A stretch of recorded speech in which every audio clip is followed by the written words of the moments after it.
So I want to introduce JP Aumasson, yes, who's going to be talking about the security of ZKP projects. Same but different. Please take it away. Thank you, Anna. Hello, Summit.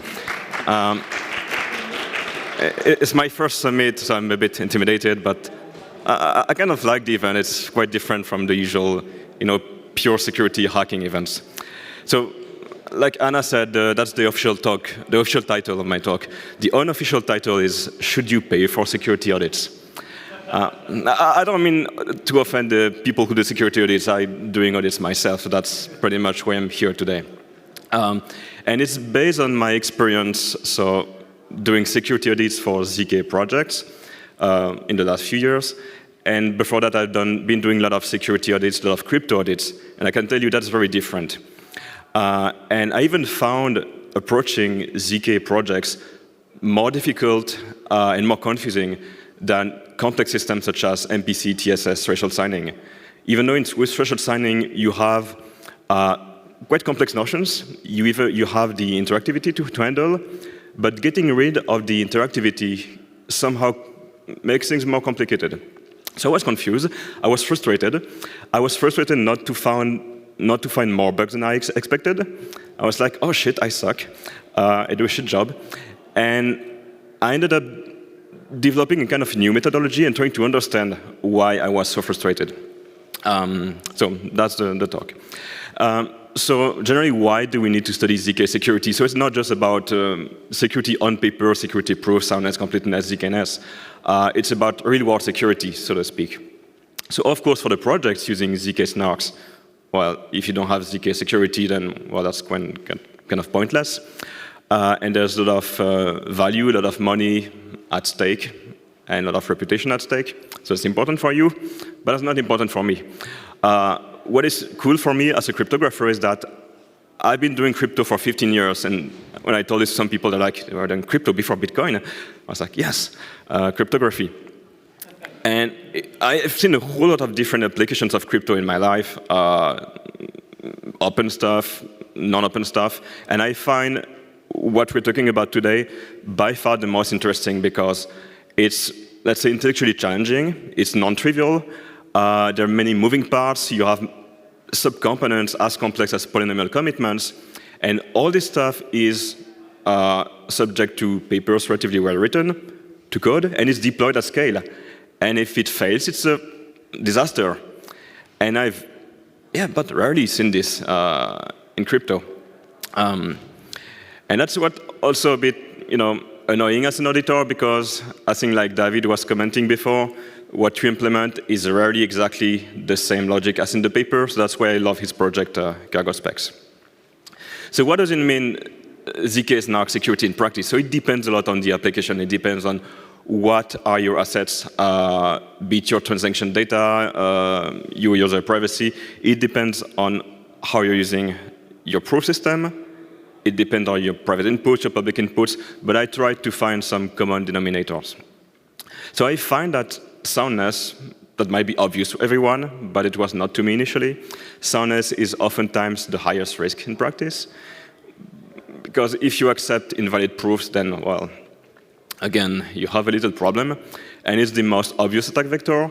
So it's not just about complete forgery, it's about malleability of proofs, and it's about replay of proofs, so hashtag nonce, for example. Then we have zero knowledge, so the ZK.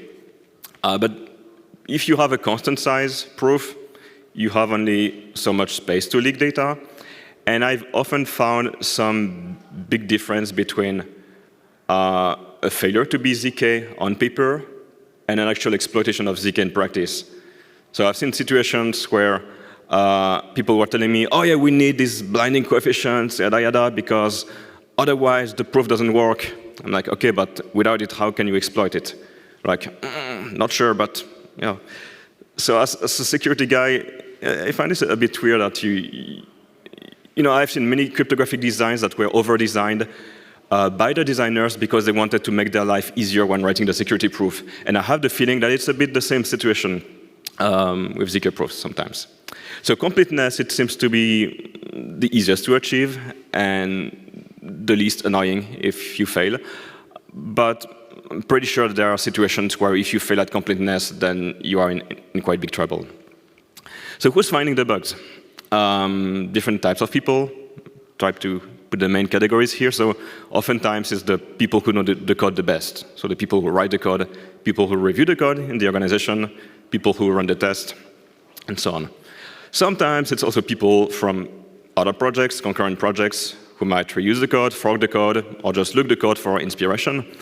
And sometimes it's also external editors who get hired and paid by the projects. And you have D&E, so it might be the users. That's when it's too late. You deploy something in production, and accidentally or maliciously, people find and may exploit some bugs, some vulnerabilities. So your goal, if you're in a project like, I don't know, I don't want to give the names, but all the sponsors that you can see here, your goal is to make sure that the ABC guys will find the bugs before D&E. And what's the biggest challenge when you're a security auditor? So you have limited experience because it's relatively new. Nobody has 10 years of experience in Splunk. You have limited knowledge. If you're a generalist doing many security audits, you have most likely not spent as much time studying ZK proofs as people who wrote the code. And you don't have a body of knowledge, a corpus of bugs that you can refer to as a checklist. There's very few documentation about this. And you have a limited tooling, limited methodologies, limited write-ups online, so you have to use your brain, which is hard for some people. And the documentation, so oftentimes I would ask the clients, okay, what's your documentation? We have some documentation. Yeah, cool, but it's completely outdated. Oh. And there's very little documentation that is purely about security, purely about threat modeling, about attack vectors. It's documentation about maybe how to use the code, what the code is doing, but not in terms of, security requirements and security goals. Maybe because it's obvious for these guys. I don't want to blame them. So what I found to work and what I've tried to do differently for this type of project is to do more interactive collaboration with the developers, so have more discussions, organize occasional calls, house them with questions on Slack. Why do you do this way? What does that mean? I don't understand this part, please explain it to me. This kind of thing. And I also try to do the threat model myself, trying to understand what was the main value, what were the main assets in the application that I was looking at, what are the attack vectors, what are the capabilities of an attacker, what you do in any security engineering project normally. And yeah, experience, so I used to say you don't learn by reading, you learn by doing, so try to do stuff myself, write some code, write my own circuits, try to play with, for example, the Cairo language, the Leo language, the ZK hack challenges, this kind of stuff. And I did a whole work of, let's say, archaeology, trying to find the public information about the bugs. So it's not just about looking for write-ups, but trying to dig into the GitHub issues, the GitHub PRs, and see what patch qualifies as fixing a security bug. So to give you a general idea, if you do the usual breakdown in terms of computation down to integration in the application, there are 10,000 ways to fail. If your program is not secure in the first place, then no matter how good is your proof, it's not going to turn your insecure program into a secure one. If you use an insecure cipher, it's not going to become a secure cipher. If your circuit is not equivalent to the program, then again, you have a problem. It doesn't depend on the proof itself. And if your constraint system is built in a way that it will fail to enforce certain constraints, certain types of constraint, even if your program is safe, then again, it might break Soundness completely. And in your proof system where you have multiple moving parts, you want to make sure that you have a good choice of primitives, parameters, and a kind of consistency across the components. So if you're shooting for 256-bit security, you want to make sure that you have 256-bit security across the board. Well, most of the time you have 128-bit security anyway. And then even if all this stuff is secure and safe, then how do you use it in your application? How do you generate the keys? How do you pick the nonces? This kind of stuff. So how to break zkSNARKs? So you can break Soundness, obviously. That's quite obvious to you. You can break zero knowledge. I've seen cases, for example, if you treat data that is private as public in some way, then it might leak information, of course. At the application level, as I will discuss later, you can imagine scenarios whereby usage patterns might leak data, might leak information on the data that is protected, even though it's ZK on paper, and completeness. So there are also quite a few ways to fail at completeness. But most, let's say more prosaically, it's not just about these three notions, because ultimately you write software, and software has bugs, even if it's in Rust, even if it's in OCaml. You have different ways to write code. You have, like Moxie says, you can optimize for writability, you can optimize for readability. As an auditor, I prefer the code that is optimized for readability, that is commented, and that use variables with names that make sense. So you can have software-dependent bugs. You can have things like buffer overflows, even in Rust. You can have side channel timing attacks, which may or may not be exploitable. And you can enter in some insecure state that can just jeopardize the security because you might be locked into an insecure state. And then all this supply chain, what we call supply chain security these days, so in short dependencies, platform, your CI pipeline, your review pipeline, so all the boring stuff which is super important. And last but not least, the on-chain situation. So I heard that some smart contracts were found to have bugs last week. Yeah, this happens too.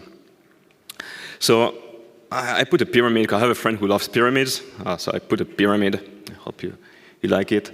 And I try to understand, let's say, I try to break down the proof system in different parts in terms of what security notion could be impacted. And when I audit something, I also try to identify what are the attack vectors, what can be completely manipulated by an attacker, what cannot, or what can partially be influenced by an attacker. Most of the time, most of these ZK failures would be at the application level. It doesn't mean it cannot happen underneath, but it's, in my experience, mostly at the application level. And whereas soundness and completeness are more about the prover itself and what is underneath. So all the way from the platform security, from the OS you're using, to the arithmetic, the elliptic arithmetic, the field arithmetic, and the actual prover that combines the primitives that you're using. So speaking of primitives, it's an example of all the components you might have in something like maybe Splunk or Marlin. So hash functions, algebraic hash functions, PRFs, max commitments. It's crazy to me when I looked at this, I'm like, man, the goal of these guys was to put all the possible crypto primitives that exist and do something of this. I mean, well, you could argue that people like Stark that do pretty much everything with only hash functions, but it doesn't mean that it's simple or easy to review. So yeah, quite different components, quite different security notions. And if, for example, you have some polynomial commitment being used that's supposed to be binding or hiding, and you see that some place it's not completely hiding or binding, you're like, oh, that's a problem. And then you think about, okay, how can I exploit it as an attacker? And so maybe I know too little about ZK proofs, but oftentimes it was not trivial to me how to exploit a problem in one subcomponent. But this should still be reported as a problem to be fixed. Another problem that is common in all software development is the contract between different components, between functions and their callers and their callees. Well, maybe the poster child of this is where do you verify that the scalar you receive lies in the right range? There are multiple ways to do it. I've seen many recent projects doing it in very interesting ways. For example, you can enforce that this is below the order of the group, that it is non-zero. But I've also seen some horror stories along these lines. So as a developer, I think you need to make it clear which component is responsible of checking the sanity of whatever value you receive, especially attacker-controlled value. And it doesn't hurt to do the same check twice or thrice. OK. I rushed a bit because I only have so much time, and I want to go through this collection of bugs. Because some people collect NFTs, and I collect bugs in ZK proof systems. And I don't make NFTs of this. Maybe I should, but... so this is the favorite class of my friend Kobe, and he helped me find some of these. So this is, maybe you're familiar with this kind of bug. You receive a scalar, so in that case, a nullifier. And they should be unique per payment, per shielded payment. But if it's bigger than the order of the group, then you can have different numbers that reduce modulo down to the same value. So something non-unique becomes unique. And when you check that it's non-unique, you say, oh, it's fine, it's not unique, but then it becomes the same. So it results in double spend. Another case, in another project, about the same situation, so found by Kobe. Another one. This one not a nullifier. So again, in a different project. I think it was a public input. Another one, another public input. I think you understand the point. You understood the point. So this one is in an R1CS constraint system. It was in the Rust, in the ArcWorks, the Rust ArcWorks R1CS software, and it was failing to enforce that one element was the inverse of another. And this could have directly been used, in my understanding, to forge proofs, because you just took the numbers and one is not the inverse whereas it's supposed to be, and then it's validated. But by this bug, I don't mean to say, oh, look at these idiots, they wrote this bug. No, my point is just to say, look the kind of bugs you can have, and if all these smart people write the code with these bugs, it tells you a lot about the complexity of these systems. So this one was a funny one. It was not really in the hash function. It was in the verification of the hash. So instead of using the equal operator, it was using this, which is not equal. So it was not checking equality. And yeah, so just 2 characters, and complete disaster. Yeah, it was in tornado cache, I guess.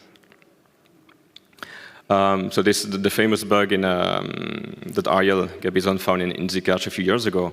And interestingly, so back then Ariel was working for zkSNARKs, so again, it also suggests that people who know the best code, that are the most qualified to find these very subtle, very complex bugs.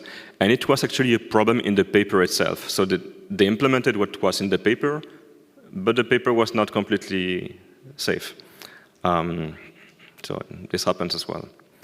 Another case, a recent one, so there was a very nice series of write-ups from Trail of Bits, where they found several occurrences where the Fiat-Shamir hashing of the transcript of the proof was not including all the public variables.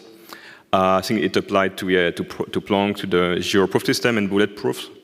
So some implementations of this, not the system themselves, of course.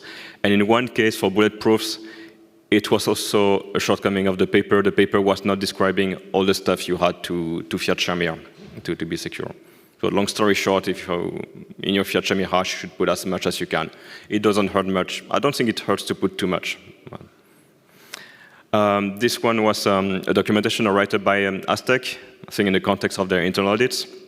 So in that case, was a mishandling of the nonces. They were not using the right type of nonce in their payment, in the encrypted nodes specifically, and privacy was impacted. So it was a bug of zero knowledge that, from my perspective, can be seen as a bug in the application because it's not in the proof system.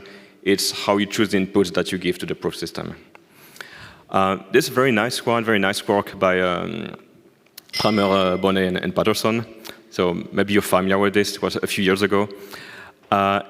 These were, timing attacks, so side channel attacks on Zcash and Monero. So that again did not contradict the security claims of the paper, but that exploited some, let's say, real-world artifact, piece of information, correlations to leak data on some secret values. And they were also using timing leaks to get oracles. So an oracle is just something that you interact with and that tells you something that you don't know. It might be a secret value, or it might be whether some stuff is valid or not, or if some decrypted message has some specific pattern. And I think they have 3 or 4 different types of attacks, very, very interesting. It's a nice paper. I recommend that you read it. This one in Plonk up again. So yeah, that's maybe one case where I was a bit confused. I mean, the people who know Plonk much better than me, they probably have the answer. But blinding factors were missing, the randomizers. And I was like, OK, so you don't get full zkNS here. And I think like Adrian explained to me that it's not very clear, but it's still not clear to me. So this one case, I was talking about Cairo with someone before. I know very little about Cairo, so one day I just opened the code. I'm like, OK, oh, this is open source. Oh, cool. Oh, it's Python. And the only stuff I know is crypto. So I look at the crypto, I look at the signature, and I found what I think is a bug in the signature system. But maybe I'm just missing something. So I don't know if there's someone from Cairo in the room or someone who knows Cairo well. I would be happy to discuss this. I created a GitHub issue, and I don't think anyone responded at this point. OK.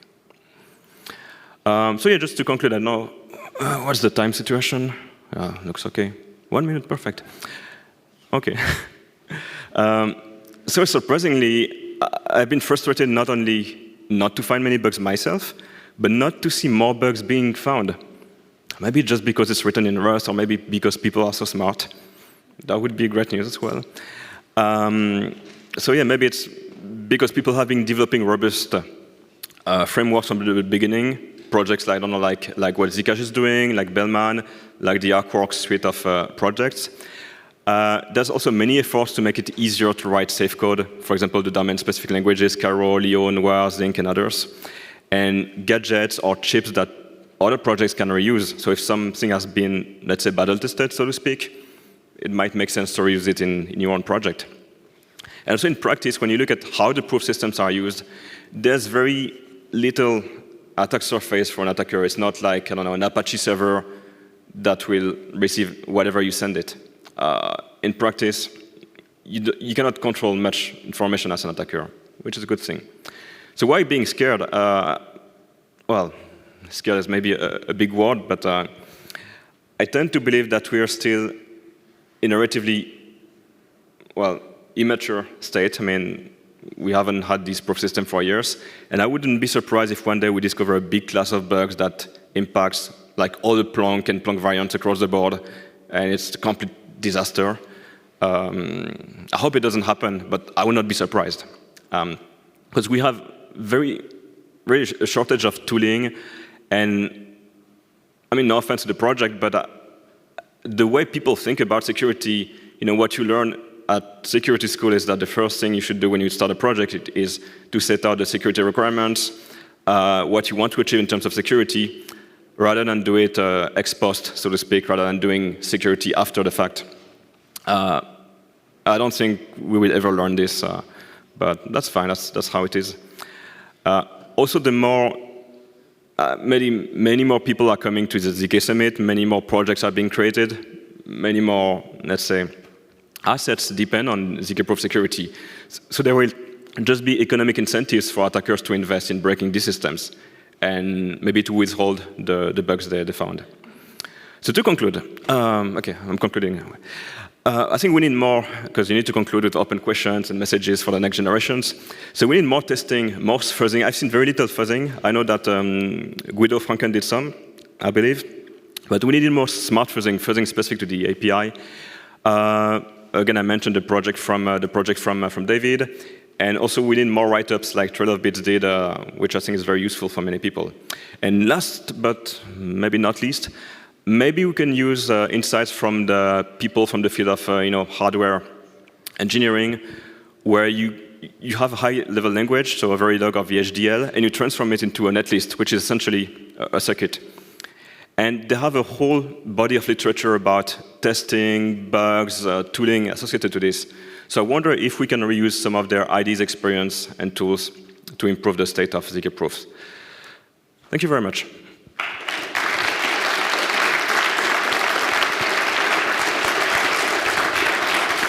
So I think we could do one question. We are kind of catching up right now, but yes, let's do one question. Hi. Thank you, Jean-Philippe, for Great talk. Actually, just want to add a bit of information to your slides where you describe this soundness and completeness things that could be missing. I think one important also aspect, kind of part of the security that are interesting for us in zero-knowledge aspect is availability. The thing is, zero-knowledge proofs are often used to transit a state from one state to another state, and we provide a proof that the transition is correct. But the thing is, in order to produce further proofs, we must know what the state is, and we must the data that needed to reconstruct the state must be available. And some bugs that we did find in real applications is that some data is not really provided. So the proofs are correct, everything is complete, everything is sound, but the data is incomplete, so that in the worst case, it might not be possible to reconstruct the state in the variant. Yeah, it makes a lot of sense there. Good point, Dimitri. Thank you. Cool. Well, thank you so much for the talk, JP.